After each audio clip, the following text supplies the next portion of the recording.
C'est parti sur la bonne.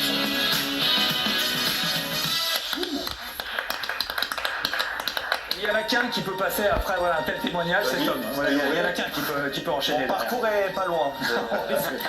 C'était assez compliqué de venir à cette émission aujourd'hui. Ça va tout le monde? Ça va. La forme. Aujourd'hui, j'avais envie de me poser une question existentielle. Voilà. Quel contact a trouvé Jérôme pour être gérer tous mes figures? Vraiment, je ne comprends pas. Il y a Lewis Hamilton, Gigi Hadid et Jérôme Alonso. Je te donne une réponse. Comment c'est possible? Tu m'expliqueras, merci. Non, en vrai, j'avais envie de relancer ce fameux débat pour ou contre la VAR, puisque dimanche soir, j'ai eu la sensation de m'être fait enfler comme un influenceur qui part à Dubaï et qui se rend compte qu'il y a peut-être pire que payer ses impôts finalement. Dimanche soir, la VAR a refusé donc un but à l'OL sur ce hors-jeu 1 cm. Voilà. Pour 1 cm, on m'a empêché l'accès au bonheur. J'ai l'impression d'être Karim Benani devant le Space Mountain. C'est assez dur. Et alors, dans ce genre de situation, il y a deux clans qui se forment évidemment. Il y a d'un côté ceux qui disent on ne remet pas en cause la technologie, hein. Les mêmes qui en temps de guerre auraient dit Jean Moulin, bien sûr je sais où il est, à gauche, à droite, et il s'est planqué là-bas.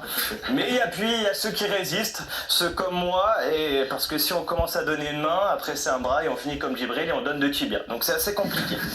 Alors je vais vous donner pour moi les raisons d'arrêter la VAR. Allez, c'est quoi la première raison, Tom? La première, c'est que la VAR casse le rythme d'un match. Prenons l'exemple d'un Auxerre-Nantes, par exemple. La VAR est intervenue 3 fois. Voilà, on est passé d'un match à chier à un match haché, donc c'était compliqué. Et à chaque but, les supporters, c'est comme ça, ils étaient bloqués comme un mec en CAP devant la question, ton prénom. Donc c'était assez dur. Puis je suis désolé.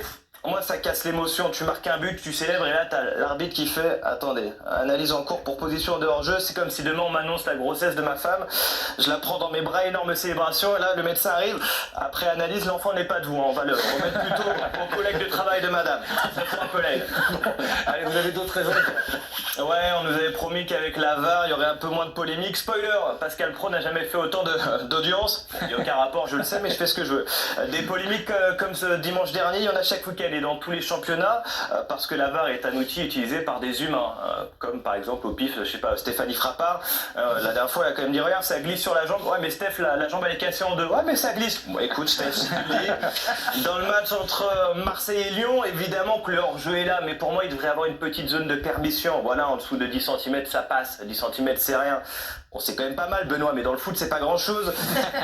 Faut pas que le sport devienne trop technique, surtout quand les joueurs le sont de moins en moins. Il faut une forme de logique quand même. Ça reste le sport du peuple, sans dire qu'on est complètement bête. Mais est-ce qu'on a envie de s'emmerder avec toutes ces datas? Je crois pas. Vous oubliez quand même quelque chose, c'est que la VAR peut empêcher des grands scandales. C'est vrai, mais avec la VAR, Benoît, ce sont des moments d'histoire qui n'auraient pas existé. La main de Dieu de Maradona, sans ce but, quelle trace il aurait laissé derrière lui? Tu me diras, c'était pas le genre à laisser des traces. Mais bon, le vol de Barcelone face à Chelsea en 2009, le but refusé de Lampard avec l'Angleterre en 2010, le 7-1 du Brésil. Aucun rapport, mais j'aime bien le rappeler. Ils sont pris cette buts quand même. Vous l'aurez compris, je suis pour le retour du vol, mais le vol bien sale, voilà, le vol dissimulé dans un ralenti, ce sentiment d'injustice. J'ai plus envie de m'énerver contre des machines, mais plutôt contre des humains, parce que le football n'a jamais été un sport juste, et je crois que c'est pour ça qu'on l'aime. Oh Allez, là là.